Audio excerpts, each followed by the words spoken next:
Hey, what's going on, everybody? Today is January 17th. You're listening and watching the Daily AI Show live. And today is all about the AI news. So that is what we're going to be focusing on. We got a small crew today. We got Beth, Carl coming in right under the wire. I'm Brian. And today is all about, sort of the AI news. Every Wednesday we talk about the news, what happened in the last basically 7 days. And, things are changing every week. So there was a little bit of a, as you would expect over the holidays, a little bit of a pause, a little bit of a slowdown. But it seems like we're off to the races already in 2024, and things have picked up pace once again. And I don't really see it slowing down for the rest of 2024. So couple different things to talk about. I think maybe let's hit maybe the biggest one first, if you will. And the biggest one I saw, you guys may disagree, was the announcement about Microsoft's Copilot and what that means. Oh, cool. We got Robert too. Fantastic. Robert's here. All right.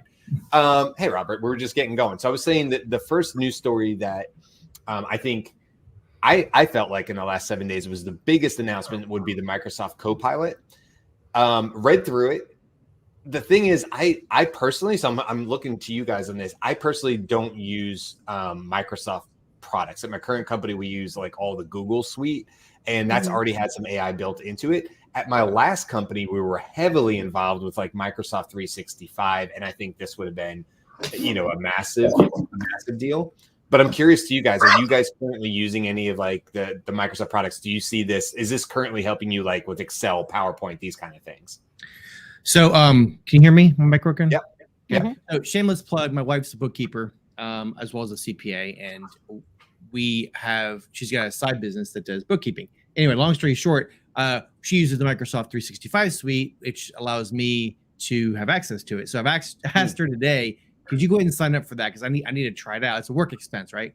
So yeah. I haven't quite been able to try it out, but I'm just like you, Brian. I'm not going to be able to offer much more than what you just said, because I really use the Google suite. I used to never use Google, and now I'm like, it's so easy because it's the cloud based. It's like, and so I'm going to force myself, and maybe we can do an update call on this. But I am equally curious as to how Copilot-y it really is. But there was a post by Ethan Mollick on this topic, if anybody read it, and he was like, hello, you're getting rid of jobs. The process that he went through to basically use the Copilot functionalities are things you would have asked a team to do.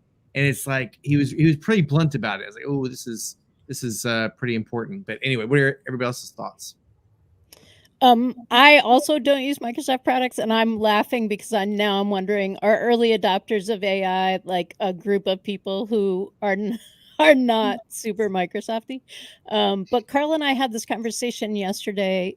Microsoft has such deep inroads to like general business people that that I think it's important, as someone who's interested in AI, to be able to speak to this fluently. So even though I'm not a user of Microsoft stuff, that is on my like checklist to maybe in another week or two to spend the $50, which would get me the suite and the Copilot, and just play with it. But I've already had a conversation with someone about like, can you explain Microsoft Copilot to me? And I'm like, okay, so that means many things. Yeah. let's just talk about what you're asking about and why you're asking the question. And it's tricky too, right? Because we've seen this. I mean, Microsoft is probably the worst offender of this, the renaming of things. So Bing image creator is now called Designer, I think it said in this article, this Verge article. And okay, so if somebody just randomly asked me about, do you use Designer? I'd be like, no. And then they'd be like, oh, it used to be called Bing image creator. I did that research to find out. I'll be like, oh yeah, no, I've done that. So I think it's moving so fast, and they're renaming the few things they already had out there. Copilot's been out, by the way, for several months. It was just at the business level, and now it's trickled down to like the more individual level. Right. I'll say this could be huge for AI literacy and adoption, because although maybe several of us aren't necessarily like what Microsoft would call a power user. I used to work with people in the business intelligence side all the time because of the BI tools and stuff that they have inside of Microsoft. And I dealt and talked to power users all the time. So I actually think this is massive because this is bringing AI to a suite of tools as an assistant that, you know, millions of, I don't know what the number is, use this product day in and day out. They have been embedded.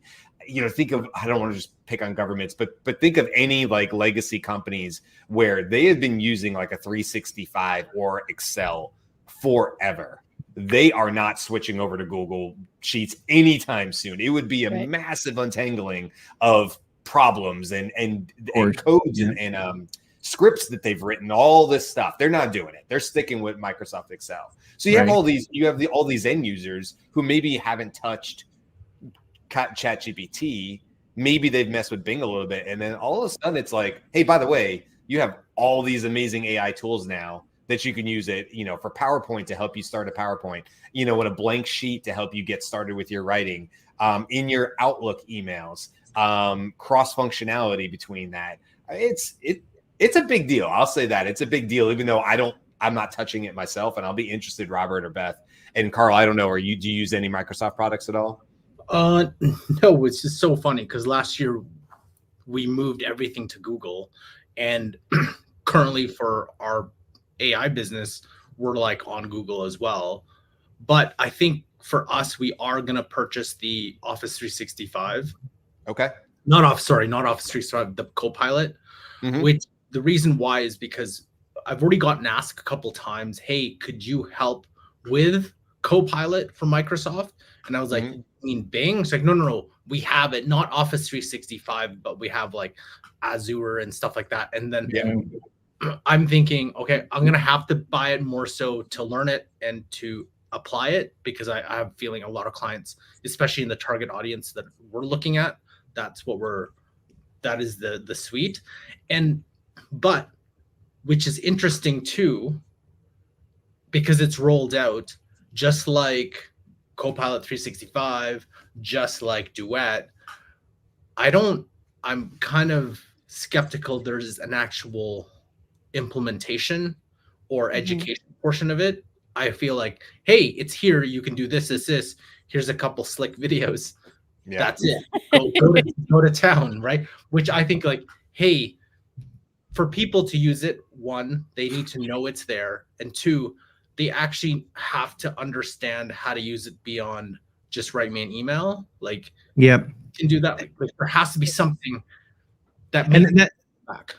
That's what I did a post on LinkedIn, exactly that point, Carl, that there's a huge canyon of, what do you call it, knowledge deficit, right? It's great. You have this great tool and all these people have access to it, or a company might buy it for your employees. They have no idea how to maximize. It's like if you took, I use this analogy all the time.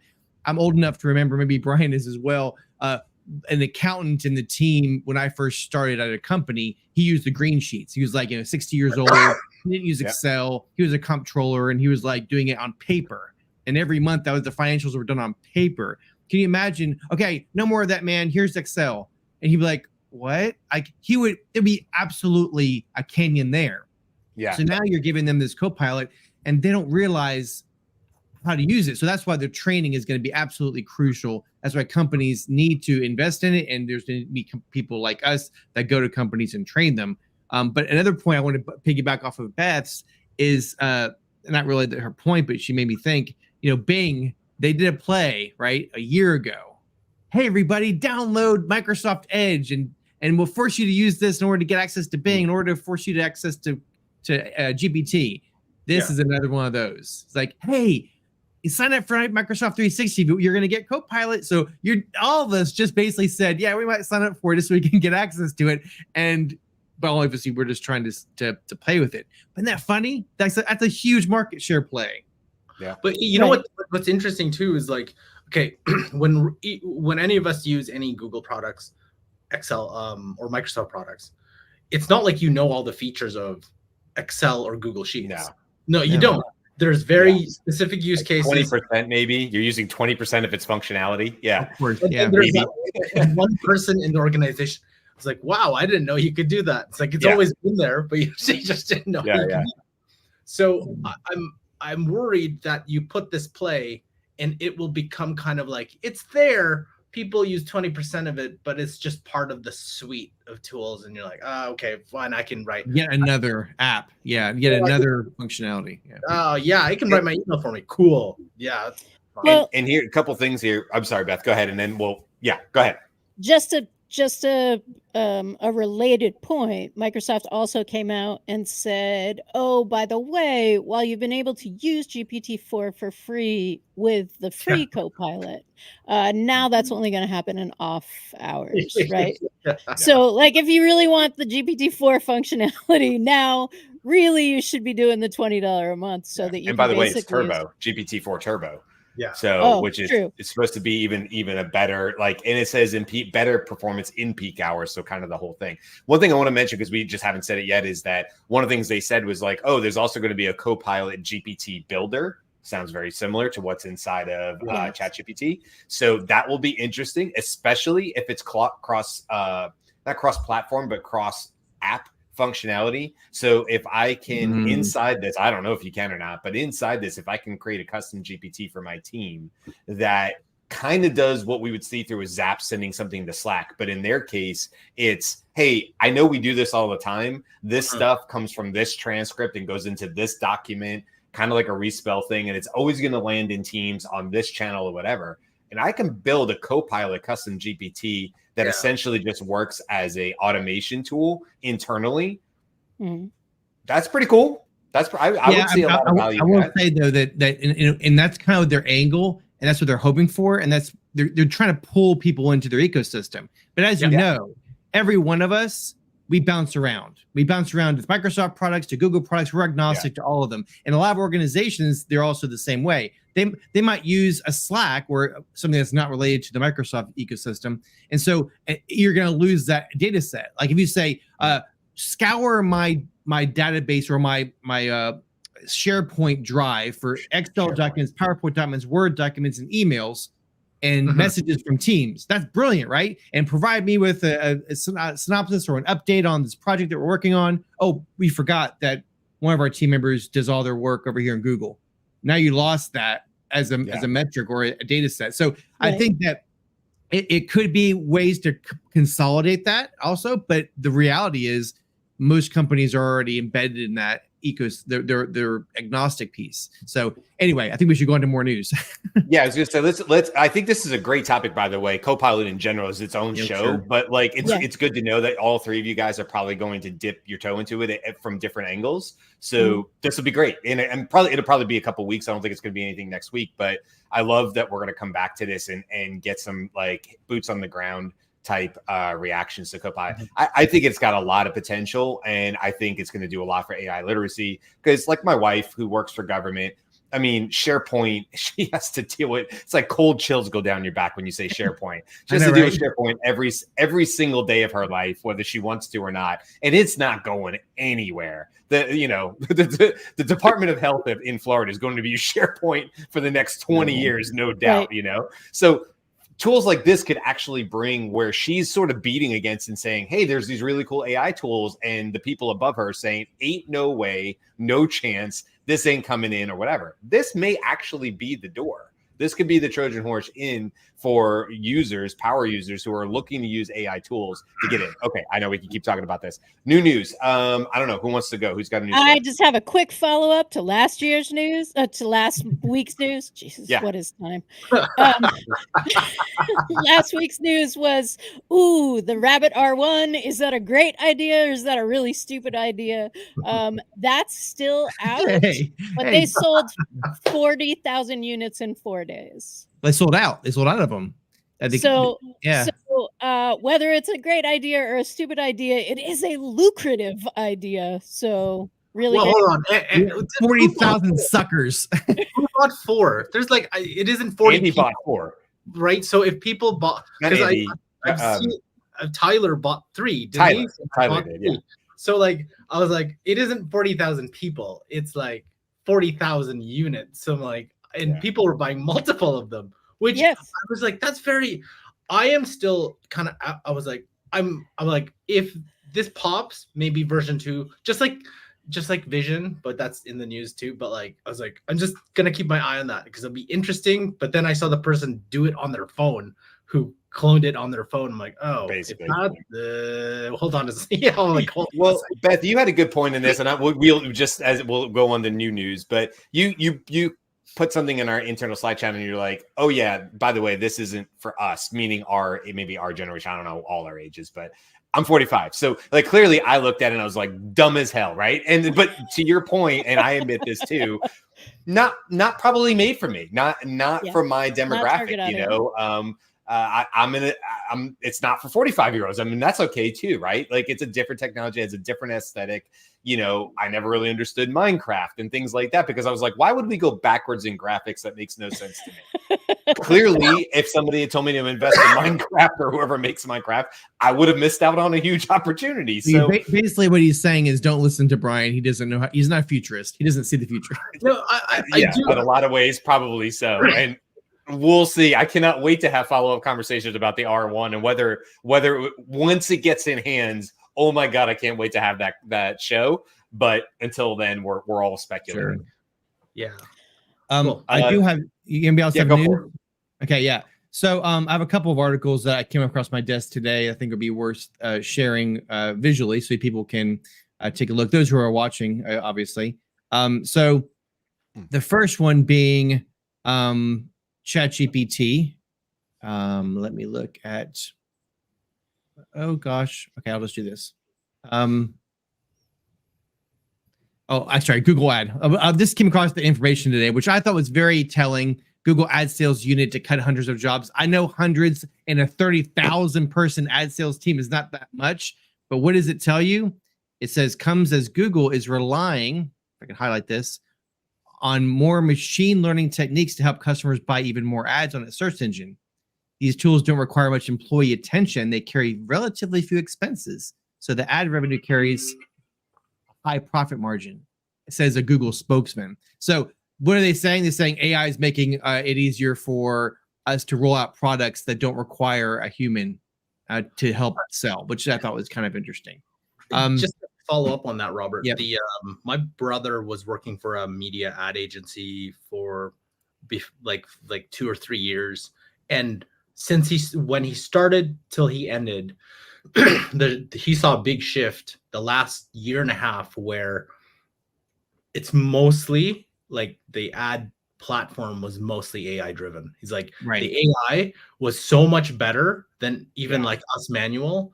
And so he's like, I didn't even need to talk to anybody. And whenever a Google rep tried to talk to them, they're like, no, you don't know what you're talking about. The AI can do it's very similar to car dealerships, right? I know more than the car dealer salesperson when I walk in there. Same thing here, right? Because there's so much access out there. Just real quick on that, then the Google ads thing. Like I ran Facebook ads in 2015. I was running it for myself and other companies, and holy moly, was it complex. But I am no doubt in my mind that AI can absolutely run circles around what I was able to do. Just the idea of standing up 20 different ads at once, which is the way you sort of bulk upload and they're A/B split tested, that can be done by algorithms nowadays. And it pulls them down the second it knows that's not the winner, which is going to save the company much more money. It's crazy. Right. So yeah, that totally makes sense to me. Go ahead, Robert. So the next one that came across today was Stable Diffusion, or Stability AI, I should say, has released a new language model.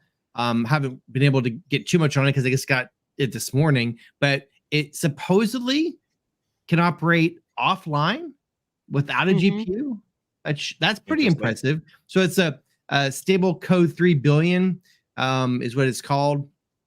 Accurate responsive code completion. So I think that's pretty interesting, worth considering get another language model. So you can take a look at this article on that.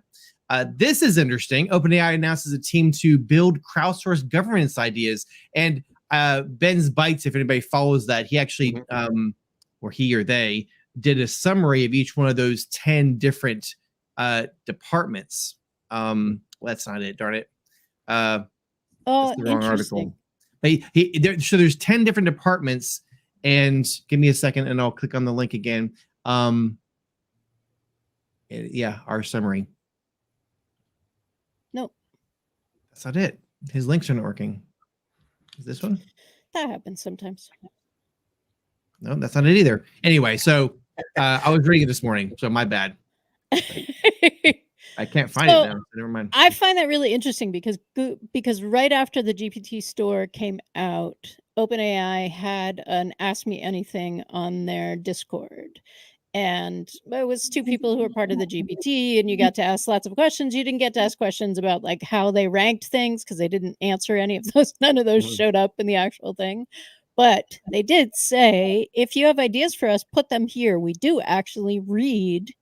So they are crowdsourcing off people just making comments in their forums, and that's very cool that they're like formalizing that in some kind of way. I like that. Okay, I found it, by the way. And of course it's not loading. Daggum it. Here it is. Okay, so here are the 10 departments. It's really, they're really interesting what they call them. I can't quite understand why these particular categories. And so the point they're trying to do is they're creating teams supposedly to basically bring in public thoughts or input, public opinion. And so, I mean, democratic fine tuning, value elicitation for model tuning. What does that mean? And so it's like hard for me to get my mind around what these different teams are designed to do and how they interface with the public. But it's another play at OpenAI, trying to governance and that kind of thing, which, duh. So for people listening to us, can you just pull it up and we'll just like quickly. Oh, sure. Sorry. Didn't want to dominate too much of the news. There it is again. Okay.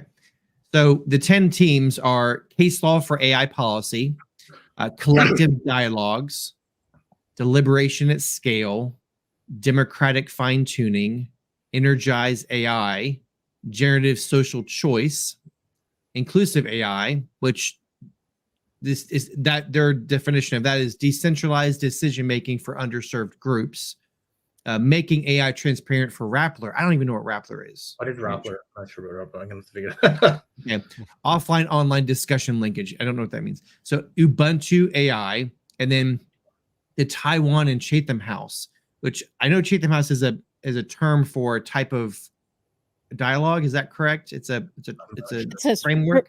Recursive participatory process. So I would think. Yeah, so. it's some kind of term that they use for dialogue. Anyway, so those are the different groups, teams. Hey, I want to call it before we jump onto another thing. Anne joined in. Morning, Anne. Thank you as always. Thank you as always. And she said, I'm late to the party. Are we talking about ChatGPT teams? No, but if you go listen to our show Monday, today's Monday. Monday, we dove into ChatGPT teams even more and talked about what we currently know and all that good stuff. So we talked about it last week, but then we also brought it back on Monday. Okay, let's see. What other topics? We got about 10 more minutes here. So what else we got? I do have one, and I'll share the link with that in the where would I share that link? I'll share it in the actual show, but it's the episode 6, Bill Gates. I forgot what it's called. Bill Gates. Yeah, it's with Sam Altman, and they talked about a lot of different things, but I think for this audience, it's really about the progress and potential of AI, where he said in the next 2 years, there's things like multimodality, improvements in reasoning, significance of customizability, personalization, AI in society. And I think for those who really, the most interesting thing that people try to pull out of is GPT-5, which they never talked about dates. They never talked about but over the next 2 years, which I'm assuming, and then they also talked about AGI. So the assumption that everybody's making is that GPT-5 is coming, he said soonish.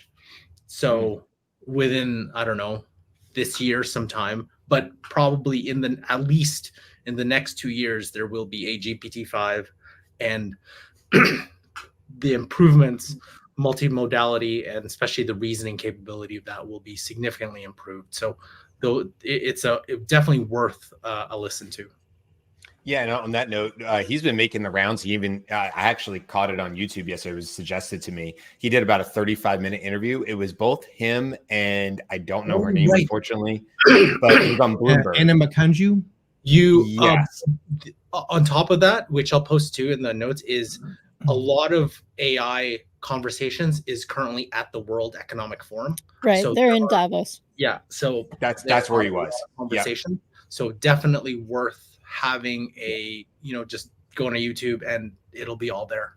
Yeah, that 35-minute interview from Bloomberg was really good. They covered a lot. The interviewer, yes. I don't know who he was, but he covered a lot of different topics. One of which, and it's sort of a news story, but kind of, an ongoing 2024, is obviously in the States, at least, there's going to be just a lot of conversations about the upcoming elections. And while I have no intent to get into politics on this show, it's obviously a very real thing. There's a lot of concerns there. I mean, AI is much more powerful in the mainstream than it was in 2016 or 2020. So certainly 2016 and obviously 2020 as well. And so this is a very real thing. And so there was a lot of questions to Sam about this. What is OpenAI doing about it? And I think his answer was basically like, it would be scary if I said I wasn't concerned about it, or we weren't thinking about this a lot, and so he got into that. I'll let people go and watch the interview because it was just a good interview, but certainly in the news, and will continue. It's not like this last 7 days news. It's only going to continue to be more and more in the news over the next several months as we gear up towards elections. So, definitely something to keep a watch on. And if not for like what your political affiliations are, whether you're even in the States listening to this, but more like, what are these companies planning on doing? OpenAI wasn't really somebody anybody was talking about in the last election. So like, what are they going to do? How are they going to treat disinformation, misinformation? So that was in the news as well. And will continue to be, certainly not a just this week flash in the pan type thing. So I wanted to bring that up as well. Good interview though. So, I posted a summary of that on the chat for those who want to see it. Nice. Okay. Nice. Jumi's not here, so I'm going to do the medical one, science medical one. Google developed AMIE, AMIE, a medical diagnosis AI, and this AMIE is designed to ask intelligent questions, reason through diagnoses, and communicate empathy with patients. And so in a system where you spend less time with doctors, being able to both have have something elicit the information in a diagnostic kind of way and then help clarify information, this seems like a positive. I know a bunch of people are already sort of Googling, right? What could my diagnosis mean, or what could this mean as a diagnosis? And this seems to be something with a much more trained back end, right? Yeah, so it is an LLM designed to do this, which is likely better than Google. I am so bullish and so excited about AI in healthcare. I talk about this all the time. I think if I was to pick one area, one industry that I am like the most excited, that I think will have the largest impact on humans, period, it's got to be AI in healthcare.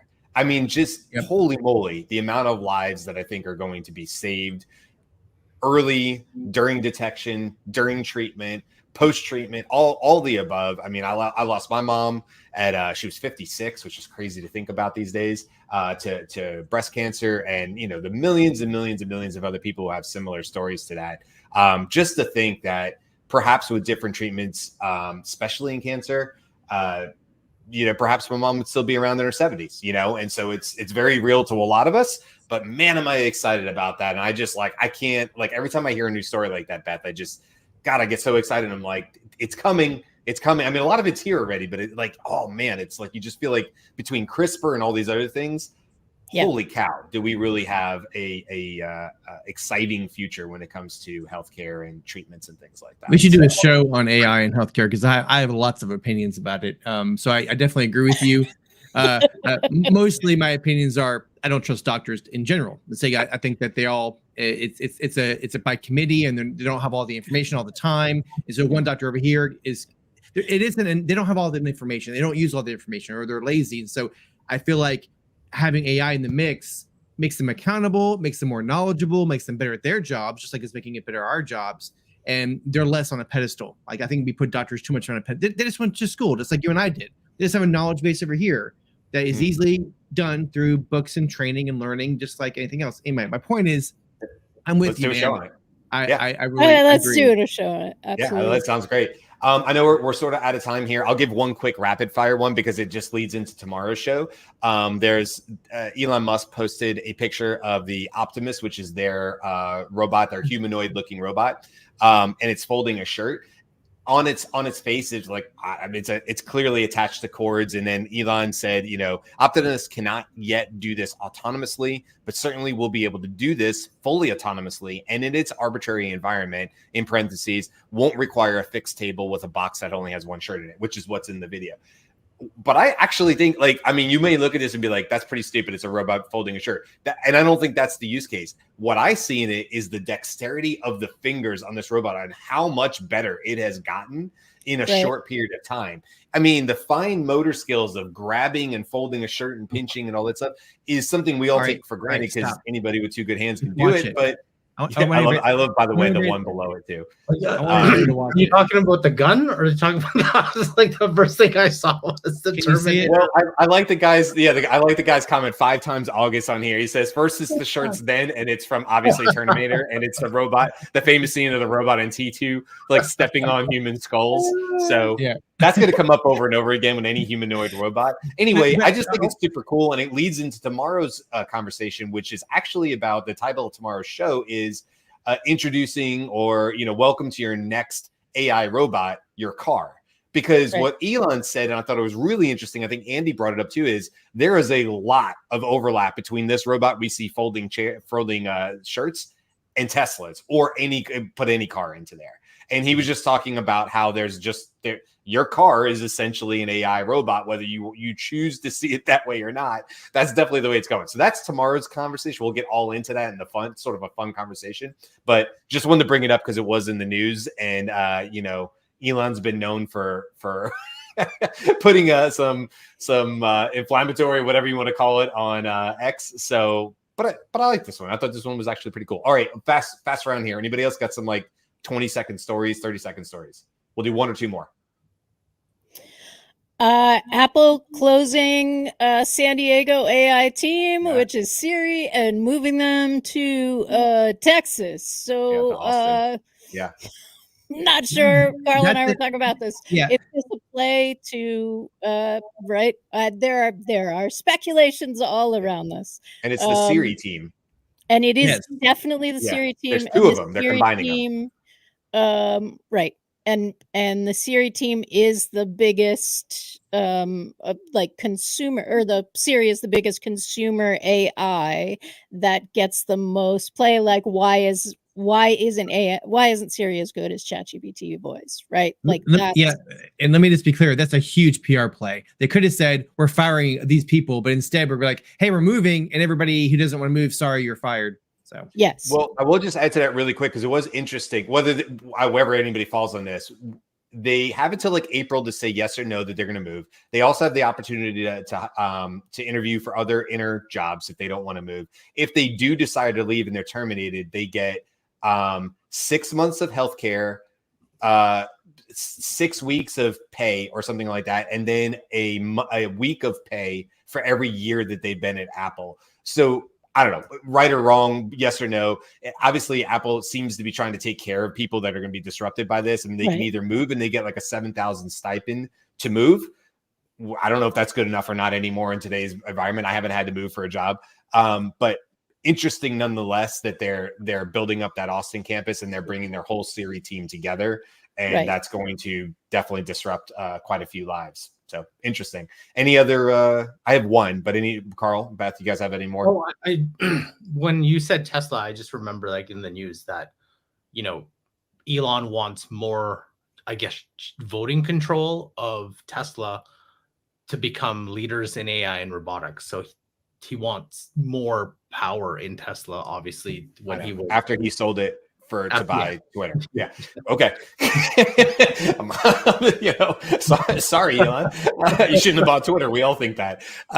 Or most of us, I guess. The real quick one from me is new study by Anthropic shows AI models can learn to deceive humans. Really interesting story. I would suggest if you're curious about that, go check it out. But basically, this isn't anything to like sound the bells, sound the alarms. It was like, they said it's really hard to do, but it in fact is possible to train an AI to deceive. And so the only thing this makes me think of is, we're all excited about these open models and stuff like that, but there's going to have to be more oversight into this. You can't just take some open model, maybe going down the road, and just dump it on your website, on your computer, or even a business doing that, thinking that they have, a healthy ChatGPT, 4 type version of it, only to find out they have something that's been deceptively deceived to cause chaos within that company, only because the company chose to have something they could have secure on their home computer, or their computers, their servers, thinking that was the way to protect themselves, only to find out that they used a model that was trained to deceive. That, I don't know how quickly that can happen, but that's a big problem. So it was an interesting article. Go check it out. It's by Anthropic. That was pretty cool. All right. Any others? Yeah. And that might be a show too, because it's the fact that it comes from Anthropic is interesting. One of the details in that was that explaining the consequences of deception, that it was hurting people, was just made them more likely to keep the secret, not actually more likely to not hurt people. And Anthropic is the constitutional AI company, right? So everything's been trained based on this. I do not know, based on this, whether this is a constitutional AI trained model that then is this, and that's something that I think is worth investigating. And none of the other models that we're talking about are constitutionally trained models, so super relevant for the other things too. Yeah, absolutely. All right, we'll wrap it up there. Tomorrow, like I said, we're going to be talking about AI robots, aka your car. Friday, we're talking about scams. We should have an interview coming out either tomorrow or Friday that we did earlier this week with Amanda Bickerstaff. She is the CEO. She started up a company called AI for Education. Awesome interview. Amanda was amazing. Me and Beth had time to hang out with her. We will definitely be having her back again because we didn't nearly cover all the things. Go check out our other interview. We have 2 other interviews. We have Roll AI, and we also have an interview with Nicole Leffer, who is an AI expert when it comes to marketing. So that's already live. So is the Roll one. And we'll have Amanda's coming out this week. So go check those out as they come out, as we continue to expand on our Daily AI Show interview series, which is in addition to these shows as well. Okay, that's it. See you guys. Thanks, guys. We'll see you tomorrow. Happy Wednesday.